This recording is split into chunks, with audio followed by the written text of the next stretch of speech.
Manchester City e Arsenal fizeram um duelo que era muito aguardado nesse final de semana, porque poderia gerar uma nova liderança aí, poderia valer num confronto direto, né, um distanciamento pro rival, e poderia ser muito importante na disputa pelo título da Premier League, que vai se afunilando nesse final. Porém, City e Arsenal acabaram empatando 100 gols lá no Etihad, num jogo que... eu vou dar a minha leitura rápida aqui, tá? Mas basicamente o City começando aí sem o Ederson, né? Que tá lesionado. Entrou o Ortega em campo aí. E fazendo aquela formação com 2 zagueiros nas alas, né? O Akanji pela direita e o Vardiol fazendo lá à esquerda. Enquanto o Rubem Dias e o Aki estavam no meio. E o meio campo do City também teve o Kovacic. E lá na frente, Bernardo Foden e Haaland. Enquanto o time do Arsenal tava sem o Zinchenko, né? Entrou com o Kivior ali na lateral esquerda. Jorginho mantido no meio campo. E lá na frente, Saka, Havertz e o Jesus, que começou jogando o Gabriel Jesus essa partida aí. E, cara, o que eu vi, né, dentro de campo foi o time do City que dominou a posse de bola, mas esbarrou numa defesa muitíssimo bem montada do Manchester City. Então, o do Arsenal... o City pegava a bola, rondava de um lado pro outro, daquele jeito conseguia se aproximar, às vezes ali com uma chegada do Rodri mais perto da área, o Foden tentando alguma coisa ali, o Bernardo e tal, mas nunca conseguia finalizar pro gol. Praticamente o jogo inteiro eles não deram nenhum trabalho pro David Raya. E o contrário foi mais ou menos semelhante também. O Arsenal teve as suas melhores chances mais saindo no contra-ataque, né? Porque o City botava uma pressão muito gigantesca. Então o Arsenal recuperava a bola, principalmente no primeiro tempo, né? A pressão do City era... assim, os caras engoliam o Arsenal, roubavam a bola e continuavam com a posse sem criar nada. O Arsenal acabou tentando mais jogadas assim de contra-ataque e foi quem teve as melhores chances na partida, né? Logo no primeiro tempo o Gabriel Jesus tem uma que ele domina e manda pra fora, tem outra que ele vai limpando ali na frente da área e chuta colocado também e manda pra fora, ou na verdade força uma defesa, acho, do Ortega, né? E no final das contas tem uma jogada que acho que foi a mais impactante do Arsenal, é uma jogada na ponta direita, acho que é o Saka que cruza, na verdade é uma jogada que nem gera finalização, porque o Gabriel Jesus tenta chegar no carrinho, mas chega atrasado. Então foram, acho que essas 3 as principais jogadas do Arsenal no jogo, enquanto o City teve uma chance, claro, acho só de gol, que foi um cruzamento na área, daqueles bem, nossa, aqueles cruzamentos chato que eles fazem, cara, que é um escanteio cobrado muito, muito perto do goleiro, muito fechado. E aí o Aki apareceu meio livre, só que ele não cabeceou com toda a potência que gostaria e mandou em cima do Raya, né, que fez a defesa. Acho que foi o único lance de real perigo na partida. Tem um chute do Kovacic também que ele manda pra fora, e foi isso. Então no final das contas foi um jogo que, amarradíssimo, o Arsenal conseguiu anular o City ali na parte ofensiva, né? O Haaland nem se fala, daqui a pouco a gente vai falar sobre a atuação dele. E nos contra-ataques ali o Arsenal teve uma chance ou outra, mas também não conseguiu sair jogando muito não. Foi um jogo meio modorrento, alguns talvez tenham me dito, ou não tenham me dito, né? Vocês nunca vão saber, em off, que foi o pior jogo da história do futebol. Mas foi um jogo que realmente, em emoção, deixou a desejar. Agora, em termos de resultado, me parece que o Arsenal sai um pouco mais satisfeito aí, porque cair lá no Etihad é difícil. E mais uma vez o City enfrentando confrontos diretos ali, né? Times do Big Six. Sai de uma partida sem uma vitória, o que vem acontecendo com muita frequência nessa temporada. Uma frequência preocupante pra quem tá tentando brigar pelo título, que às vezes esses confrontos diretos são, na verdade, a diferença, né? No momento da gravação desse cast, o City tá com 29 pontos. Mentira, 29 jogos, 64 pontos. O Arsenal tem a mesma quantidade de jogos e 65. E o Liverpool é o líder com 67. O que tu achou dessa partida, cara? E tu achou que... o que tá faltando pro time do Guardiola, às vezes, nesse confronto direto, conseguir se destacar? Nessa partida contra o Arsenal, eles mal jogaram, né? Consagraram o que eles consagraram, o Saliba, Gabriel Magalhães, o Rice, nessa partida que tá de sacanagem. Primeiramente, eu preciso recordar que o jogo do primeiro turno também foi uma Arsenal 1, Manchester City 0 no primeiro turno no Emirates Stadium. Gol do Martinelli, né? Foi um jogo horroroso, chatíssimo, amarradíssimo, igual o de ontem. A diferença é que o Martinelli entrou no segundo tempo, chutou a bola desviou e foi gol. De resto, um jogo bem parecido com o de ontem. Uma coisa que tem que ser citada, primeiramente, sobre a configuração do jogo, né? As duas equipes entraram ali espelhadas. E isso é uma coisa que todo mundo sabe, né? O Mikel Arteta trabalhou durante alguns anos com o Guardiola na comissão técnica do Manchester City. Então ele sempre fala, cara, sobre como ele gosta do Guardiola, como ele admira o Guardiola. Recentemente ele até deu uma declaração falando sobre a química que ele tem com o Guardiola. Ele fala assim, a química é uma coisa que não se constrói, que você sabe que você tem assim que você conhece a pessoa. E quando eu conheci o Guardiola, foi logo de cara, assim, se tinha uma química muito grande com ele. Então, ele gosta muito do Guardiola, ele aprendeu muito com o Guardiola. E o Arsenal é praticamente um espelho do Manchester City, né? Quem viu o Arsenal jogar sabe que o Arteta realmente ele é um discípulo dos mais... que ele é o aluno número 1 do Guardiola, tá ligado? Porque realmente ele consegue fazer tudo que o Guardiola faz muitíssimo bem. E uma das coisas que o Guardiola tem feito desde a temporada passada, que a gente falou bastante já aqui, é a questão dele começar a usar zagueiros nas laterais, né? A temporada passada passada, o time ideal do Manchester City, ele começava com Akanji, Ruben Dias, Stones e Ake. 4 zagueiros de origem, com Stones fazendo uma função híbrida ali de zagueiro barra volante. E o Arsenal também começou a fazer isso, né? Nesse jogo a gente tem uma partida de futebol entre 2 dos melhores times do mundo, que começou com 8 zagueiros de origem. Você tinha no Manchester City Ake e Akanji, Ruben Dias e Vardiol. 4 zagueiros de origem. Arsenal, Ben White, Kiwior, Gabriel Magalhães, William Saliba. 4 zagueiros de origem. Claro que você tem que falar a função, né? Porque são 8 zagueiros de origem, mas 4 deles estão fazendo função de lateral.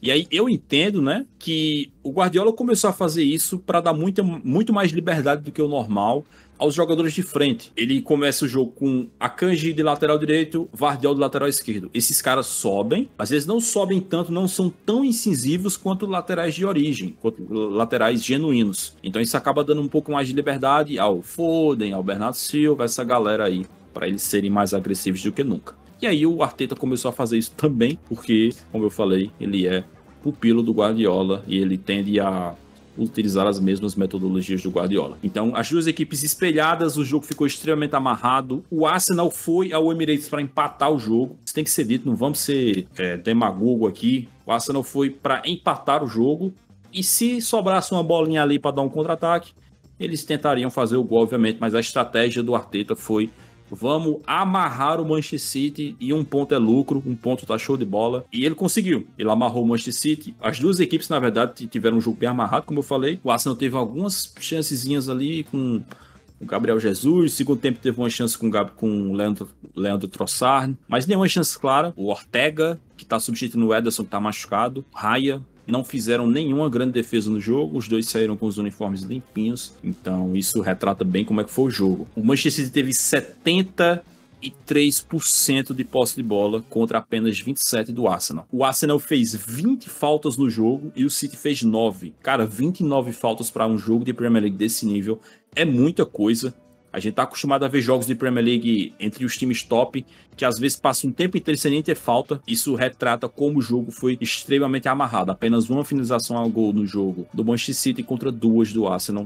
Como eu disse, nenhuma dessas finalizações realmente perigosa, todas chances bem nebulosas. Acho que a única chance clara de gol que eu acho que teve no jogo foi a do Haaland, que assim, não era nem necessariamente uma chance de gol pro Haaland, né? Que é originado de um escanteio na segunda etapa. O Vardiol desvia a bola no primeiro pau pro Haaland no segundo pau. O Haaland, ele tinha 2 opções ali, porque o Raya já estava indo para fechar. Ele poderia tentar a finalização, que era improvável de ser gol, porque o Raya estava indo em cima dele. E a jogada cristalina, na minha opinião, que eu acho que foi a que ele tentou fazer, era ajeitar a bola pro Ruben Dias. O Ruben Dias estava do lado dele e estava sozinho. Então, cara, se o Haaland faz ali o que qualquer jogador de futebol tem que fazer, que é simplesmente colocar o pé na bola e ajeitar ela, fatalmente o Ruben Dias chegaria e colocaria a bola para dentro e o Manchester City teria aberto o placar. Essa acho que foi realmente a boa chance de gol que o City teve no jogo.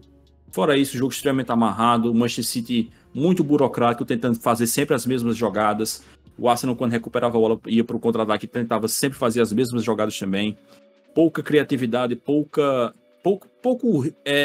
jogadores realmente querendo cometer riscos. Tipo, se você vê que o time está totalmente retrancado, uma das alternativas é o quê? O chute de fora da área. O Manchester City também não estava a fim de arriscar.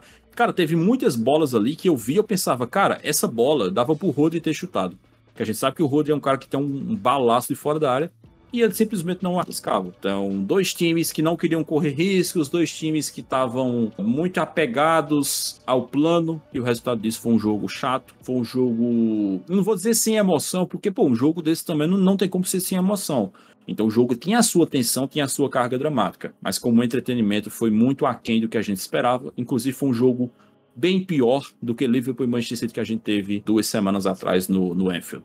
Esse lance do Haaland que tu falou, eu tenho quase certeza absoluta que ele tentou tocar pro lado pelo gesto do pé dele. Se tu olhar o pé dele assim, ele dá uma entortadinha assim, ele quer tocar, acho que é o... Não sei se era o Rodri que tava entrando ali. Faria o gol livre, né? Faria o gol sem ninguém, porque o Raya saiu no pé do Haaland. Então se ele toca pro Ruben Dias, é só empurrar pro gol vazio. Mas o Haaland fura, né, cara? E acho que esse é um dos pontos de conversa, porque quando acabou essa partida, o Haaland praticamente não participou do jogo, né? Ganhou alguns dos duelos aéreos ali e foi isso, né? Praticamente não chutou pro gol. Não lembro se ele tem alguma finalização, talvez uma cabeçada desviada, alguma coisa assim. E aí o Roy Keane, que é comentarista lá na Inglaterra, disse que ele parece ele tá parecendo um jogador de 4ª divisão. E também eu vi alguns memes rolando agora, que é o The Ghost of Manchester, né? O fantasma de Manchester. Estão começando a chamar o Haaland de fantasma, porque realmente tem algumas partidas que ele não participa. E cara, eu não quero encher o saco de ninguém aqui, porque esse é um debate que a gente já fez 1001 vezes. Ah, porque o Haaland não participa, porque o Haaland isso, o Haaland aquilo, o Haaland bababababá.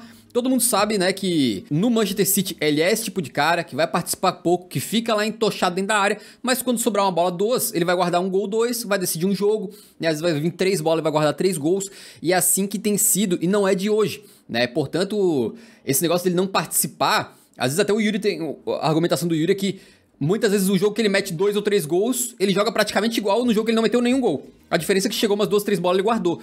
O que tá me preocupando nessa temporada do Haaland não é a forma como ele joga, que a gente já assumiu que é assim que vai ser. E de vez em quando ele vai guardar gols, tanto é que ele é o artilheiro da Premier League, vai lembrar. O que preocupa em relação ao Haaland é que ele tá perdendo uma quantidade de chances absurdas, chances claríssimas às vezes. Chance dentro da pequena área, chance de cabeça com a perna esquerda, quer só empurrar pro gol. De todo jeito o cara tá furando, pegando de canela. Ele tá fazendo umas coisas que ele não fazia anteriormente. E o subaproveitamento dele em relação às chances criadas pelo Manchester City é muito grande. Então ele tem mais gols esperados do que gols.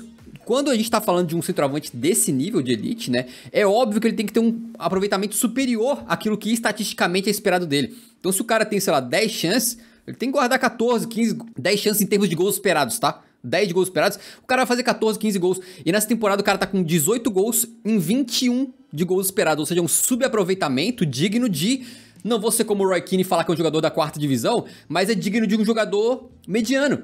É digno de um jogador medíocre. E não digno de um jogador que tava aí concorrendo pra ser melhor do mundo, né? O maior matador que a gente viu nos últimos anos surgindo. Então, isso é o que preocupa. Eu não sei o que tá passando com o Haaland, mas ele tem feito algumas coisas, perdido algumas chances que não é normal, pô. É uma coisa que, né, sei lá, a gente esperaria do nosso Obina, grande Obina. Quem lembra do Obina? Carismático, jogava muito Obina também. Mas, enfim, não do Haaland, né? Eu não sei o que tu acha, mas essa fase tá meio preocupante. É claro que depois que a gente vai falar isso aqui, ele vai chegar nas quartas de final da Champions, vai meter 5 gols somados nos 2 jogos, vai calar nossa boca, mas no momento é preocupante. Essa furada que ele dá ali foi bizarra, pô. E é um jogo decisivo, vai lembrar. Esse jogo aqui, pra um formato de liga, é como se fosse uma final, no sentido de que tu tá jogando diretamente contra um adversário que pode ganhar o título em cima de ti por 1 ponto, por 2 pontos, ou seja, tu ganhar 3 nessa partida aqui é absolutamente decisivo, né? E ele furou. Ele foi mal contra o Liverpool, ele foi mal contra o Arsenal. Contra o United ele faz um gol quando o jogo já tá resolvido, mas quando o City tava perdendo, ele perde um gol debaixo da trave. Contra o Chelsea, aquele jogo que o City empatou com o Chelsea, ele perde 2 gols ridículos de cabeça que ele não pode perder. Então acho que as críticas são pertinentes, cara. Não é perseguição ao Haaland nem nada. Realmente tá estranho. E exemplificando isso em estatística, cara, nesta temporada ele já tá com 27 grandes chances de gol perdidas na Premier League, só na Premier League, tá? A temporada passada, na Premier League inteira, ele perdeu 28, na Premier League inteira. A gente tá aí faltando ainda 9 rodadas, então ele vai ultrapassar esse número aí razoavelmente. E assim, a gente já trouxe até esses dados aqui, né, que na temporada passada, a relação gols e gols esperados do Haaland, ele fez 8 gols a mais do que os gols esperados dele. Nesta temporada tá sendo o contrário, ele tá fazendo 3 gols a menos do que os gols esperados dele. Não tem jeito, cara. Você pode tanto falar do desempenho visual, né? A gente vê que ele não tá jogando bem, que ele não tá acertando as coisas que ele costumava acertar, que ele não tá convertendo bem as suas chances, que ele não tá decidindo os jogos grandes do Manchester City que ele precisa decidir. Então, por exemplo, é fácil você pegar o Luton e meter 5 gols. Quer dizer, fácil não é, mas pro Haaland é fácil. Agora, pô, o jogo contra o Arsenal o cara não decide, jogo contra o Chelsea o cara não decide, jogo contra o Liverpool o cara não decide, passou em branco nas oitavas de final da Champions, passou em branco, ele fez um gol, né, se eu não me engano, contra o Copenhagen, um gol só, que a gente esperava que ele fosse fazer 25. Ele é um centroavante muito acima da média, ele é um cara que tem um posicionamento bizarro, ele é muito jovem, então, pô, pode ser que agora nas quartas de final contra o Real Madrid ele meta 2 buchas na ida e 3 buchas na volta, tá ligado? E aí a gente vai ficar aqui com cara de tacho. Não dá pra saber. Mas o que a gente tem agora, nesta temporada 2023-2024, até hoje, dia 1º de abril, é uma temporada bem aquém. Aquém não só da passada, cara. Eu acho que é aquém até das temporadas no Borussia Dortmund. Se você pegar as temporadas dele no Borussia Dortmund, tirando aquelas temporadas que ele teve, acho que foi 21, 22, não foi que ele teve muitas lesões? Não vou me recordar agora, acho que foi 21, 22. Tirando aquela, as outras temporadas no Borussia Dortmund, ele jogou mais do que ele tá jogando nessa, cara. Então, acho que é algo, sim, que tem que ser criticado. Acho que tem a ver com confiança, né? A confiança impacta demais no desempenho de qualquer jogador. Então acho que o Haaland precisa sair dessa, tá ligado? Porque toda vez que ele faz gol, a gente pensa, pô, agora ele vai recuperar a confiança. Aí não recupera. No outro jogo ele vai e faz as mesmas besteiras. Mas eu acho que realmente é uma questão de fase, de questão psicológica dele. E acho que ele vai sair dessa, porque ele é um jogador muito bom e um jogador muito jovem. Mas nessa temporada tá deixando a desejar. Perfeito. E ele saiu do jogo tretando com o Gabriel Magalhães, ali os dois. Foi bem engraçado. A câmera ficou mostrando a treta toda. Eles se tretando, aí veio o Pep Guardiola, empurrou um, empurrou o outro, no final eles se abraçaram, diga. Eu achei engraçado, teve um lance que o Haaland pediu pênalti na área, né? Aí depois a câmera focou nos dois e o Gabriel Magalhães tava falando um monte, meu irmão, que ele falou no vídeo do Haaland e o Haaland só ouvindo, fingindo que ninguém tá ali. Aí, quando chega no final do falatório do Gabriel Magalhães, o Haaland olha pra ele. E assim, acho que eu posso falar porque é inglês, mas ele fala assim, shut the fuck up, tá ligado? Dá pra você fazer a leitura labial. O Gabriel Magalhães, acho que ele ficou 1 minuto no vídeo do Haaland falando coisa, cara. O Gabriel Magalhães realmente fez um grande jogo, cara, em cima do Haaland. Ele conseguiu marcar ele bem, porque teve muitas jogadas que o City tava jogando a bola na área pra ver se o Haaland ganhava de cabeça. E ele não tava conseguindo ganhar, nem do Magalhães, nem do Saliba. Então tá aí, cara, pra gente encerrar esse tema, vale ressaltar que do Big Six, na atual Premier League, o Manchester City venceu apenas do Manchester United, e nos top 5 atuais times da tabela da Premier League, que inclui ali Tottenham e Aston Villa, né, além do Arsenal e do Liverpool, o Manchester City não venceu ninguém. Então é complicado quando chega nesses jogos grandes assim, o time não vence, né? Eu ainda, ó, se tu quer saber a minha opinião, Pedro, tá? Minha opinião, Pedro, ainda acho que o Manchester City vai ser campeão da Premier League. Não parei de acreditar. Não que eu queira, tá? Muito pelo contrário, eu adoraria ver o Liverpool ganhar aí na saída do Klopp e tal, mas ainda acho que eles vão ganhar. De qualquer maneira, é um desempenho nos confrontos diretos que é tenebroso. E também tem um outro dado aqui que é o seguinte, o Manchester City passou em branco dentro de casa pela primeira vez nos últimos 47 jogos de Premier League, ou seja, nos últimos 47 jogos eles iam fazendo sempre um golzinho pelo menos de jogos em casa, e dessa vez o Arsenal conseguiu segurar, graças a uma bela atuação defensiva da equipe. Assim, não querendo... ser o chatão, né? Mas eu tava puxando o mapa de calor aqui do Gabriel Jesus. Se tu olhar o mapa de calor dele assim, sem falar quem é, tu vai pensar, ah, não, o mapa de calor do Kivy, ó, é do Zinchenko, do lateral esquerdo, né? Mas é do Gabriel Jesus. Ele defendeu muito durante a partida, né? Fez um papel tático ali, muito forte. E o Bukayo Saka pela ponta direita também. Acho que o Saka foi o cara que menos apareceu do Arsenal, não gostei da partida dele. Tá numa fase ruim o Saka, viu? Muitos jogos aí em sequência jogando mal. E no final das contas, então, tá aí o Arsenal fez uma boa... Acho que a parte do Arsenal foi superior, dentro do que eles... Assim, dentro da proposta, sabe aquele assim, dentro da proposta de cada equipe... O Arsenal foi superior no seu modo de ler esse jogo, né? Teve mais chances. Foi pra empatar e empatou. O City foi pra vencer e não venceu, então... Perfeito. E acho que um cara pra se destacar nessa partida foi o Rice também, muito bem na marcação no meio campo e tal, e sair algumas... Esse cara aí é onipresente, né? É bizarro, né? Beleza. Então, assim a gente encerra. Tu quer falar mais alguma coisa sobre esse jogo antes da gente passar pro próximo tema? Cara, só que assim, eu não tô mais nessa de acreditar no City, sinceramente. Acho que até metade da Premier League eu também tava nessa de, não, eles vão ganhar. Chegar uma hora ali que eles vão começar a ganhar todo jogo e vão ganhar. Mas eu não boto mais fé não, cara. Eu não boto mais fé. Eles ainda tem um jogo contra o Tottenham e eles não estão ganhando de ninguém dos times da parte de cima da tabela. A chance deles tropeçarem nesse jogo contra o Tottenham é razoável, especialmente porque o jogo é lá em Londres, né? Eu acho que vai dar Arsenal ou vai dar Liverpool.